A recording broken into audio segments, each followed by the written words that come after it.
देवरानी जेठानी का एक ऑफिस। मल्होत्रा परिवार के बड़े बेटे की शादी हो चुकी थी और अब वो अपने छोटे बेटे के लिए लड़की ढूंढ रहे थे। फिर एक दिन सब घर वाले छोटे बेटे रोहन के लिए लड़की देखने गए तो सबसे पहला झटका घर की बड़ी बहू यानी कविता को लगा। लड़की जैसे ही नाश्ते से भरी ट्रे लेकर अपने ससुराल वालों के सामने आई तो कविता ने झट से कहा, अरे मीना, तुम यहाँ कैसे? अरे बहू, कैसी बात कर रही हो? जिसे देखने आए हैं वो यहाँ नहीं होगी तो कौन होगा? यही तो है जिसे हम अपने रोहन के लिए देखने आए हैं। क्या? अरे माँ जी, ये तो मेरे ही ऑफिस में काम करती है। क्या?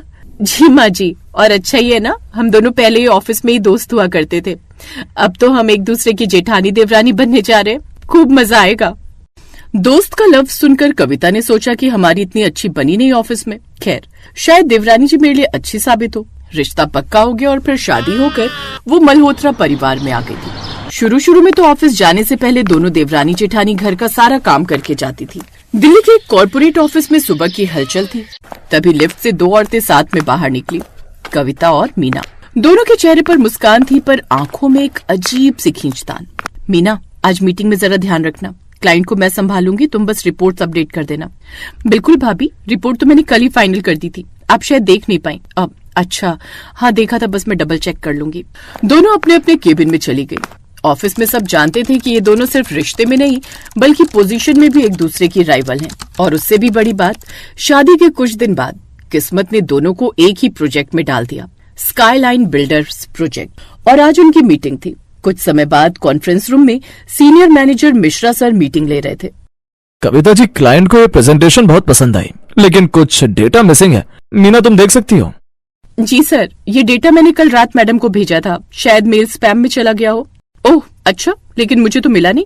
ऐसे कैसे नहीं मिला जेठानी जी? कल रात को जब खाना खाकर अपने कमरे में आप आराम से पसरने जा रही थी तब भी मैंने आपको याद दिलवाया था कि मैंने आपको भेज दिया है, और आपने कहा भी था कि ठीक है मैं चेक कर लूंगी। आप खुद तो आराम से सोने चली गई, लेकिन मुझे अकेले रात में बर्तन धोने पड़े। हाँ तो जब दिन में तुम बड़े मजे से ये कहकर कि मेरा फेवरेट सीरियल निकल जाएगा तब किचन से चली गई थी, तब मैंने तो तुम्हें कुछ नहीं कहा। उनकी ये बातें सुनकर मिश्रा सर बोले, अरे ये तुम कहाँ की बात कहाँ लेकर जा रही हो? माना कि अब तुम देवरानी जेठानी हो, लेकिन इसका मतलब ये नहीं कि तुम कुछ भी बोलो और हम सुन लेंगे। और कविता, तुमने मेल चेक क्यों नहीं की? सर मैं एक बार फिर चेक कर लूंगी। ठीक है, अगली बार दोनों थोड़ा कोऑर्डिनेशन रखिएगा, आप दोनों तो एक ही टीम है। मीटिंग खत्म होते ही कविता का चेहरा तन गया। मीना, अगर तुमने काम भेजा था तो सीधा मुझे बता सकती थी, मैं यहाँ बैठी हूँ, कोई जूनियर नहीं हूँ तुम्हारी। भाभी, मैंने व्हाट्सएप पर भी मैसेज किया था, शायद आपने देखा नहीं। हाँ, तुम्हें तो हमेशा सही रहना है ना, चाहे वो ऑफिस हो या घर, तुम तो कभी गलत हो ही नहीं सकती, है ना?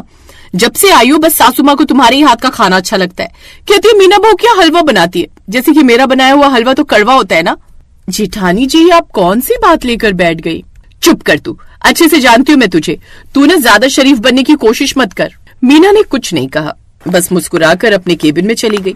सारा दिन काम करने के बाद शाम को जब दोनों घर लौटी तो सास ने मुस्कुराकर पूछा, कैसा रहा आज ऑफिस? सब अच्छा रहा माँ, बस काम थोड़ा टाइट है। हाँ, मीना बहुत मेहनत कर रही है, रातों रात स्टार बन जाएगी। अरे ऐसी क्या बात कह दी तुमने? कुछ नहीं माँ जी, बस ऑफिस में कुछ बातें होती रहती हैं। तो ऑफिस की बातें ऑफिस में ही छोड़कर आया करो बहू, घर में तुम दोनों देवरानी जेठानी हो तो उसी तरह प्यार के रिश्ते से रहो। हाँ, जैसे कि ये घर की बातें ऑफिस में लाती नहीं ना। मीना अब चुप रही, पर उसने मन में ठान लिया कि अब साबित करके रहूंगी कि मैं किसी से कम नहीं। कुछ देर बाद खाना बनाने की तैयारी करने लगी। मेरा आज धनिया पुदीने की चटनी खाने का मन है, सब्जी के साथ वो भी बना लेना। सब्जी बन जाए मुझसे वही बड़ी बात है, और कुछ नहीं बनता मुझसे। जैसे आप थक गई हैं वैसे ही मैं भी थक गई हूँ।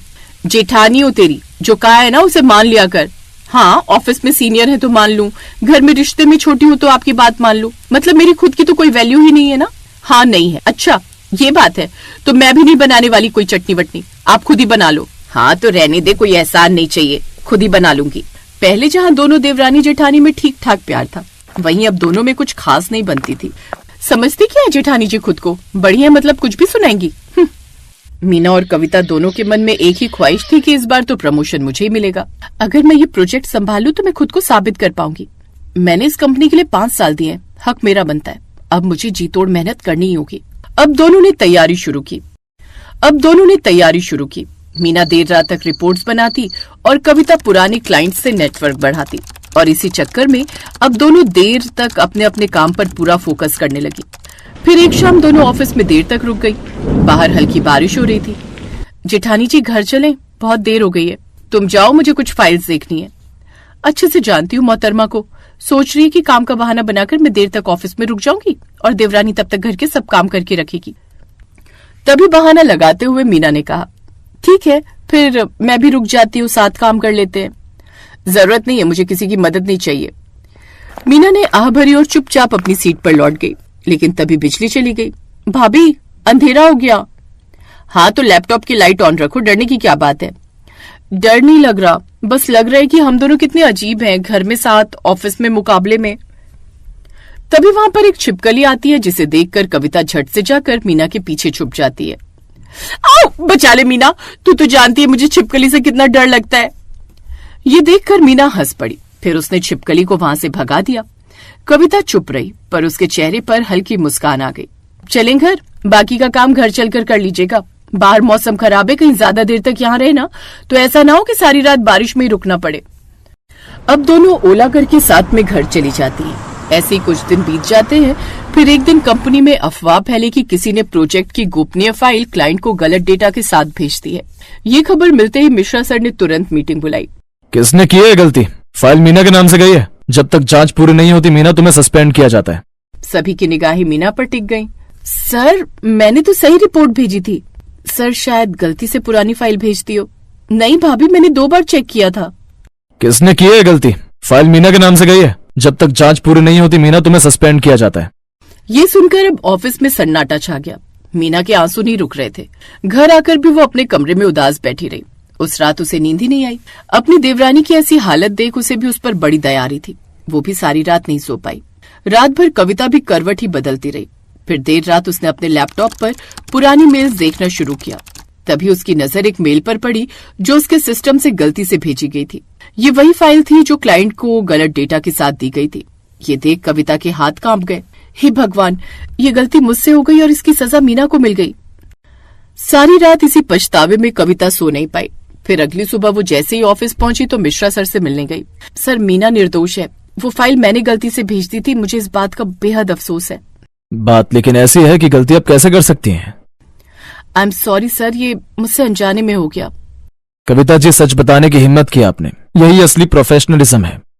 फिर मीना को वापस ऑफिस बुलाया गया। मीना जब ऑफिस पहुंची तो कविता उसके सामने आई।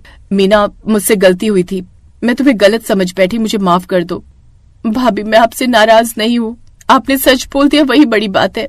मैंने हमेशा सोचा कि तुम मुझसे आगे निकलना चाहती हो, पर असल में तुम तो टीम की ताकत हो। फिर दोनों ने एक दूसरे को गले लगा लिया।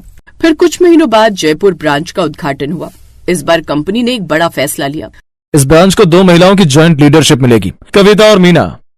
सभी हैरान लेकिन खुश थे। दोनों औरतें जो कभी प्रतिद्वंदी थीं, अब साथ मिलकर कंपनी की पहचान बन चुकी थीं। अब ऑफिस भी हमारा है और भरोसा भी। हाँ, और सबसे बड़ी बात, हमने एक दूसरे को नहीं, खुद को जीत लिया है। दोनों देवरानी जेठानी एक दूसरे को देखकर मुस्कुरा पड़ी। कभी कभी प्रतिस्पर्धा रिश्तों को तोड़ देती है, लेकिन सच्चाई और आत्मस्वीकार ही रिश्तों को फिर जोड़ देती है। देवरानी जेठानी हो या कोई भी औरतें, जब साथ खड़ी होती हैं तो उन्हें कोई नहीं हरा सकता।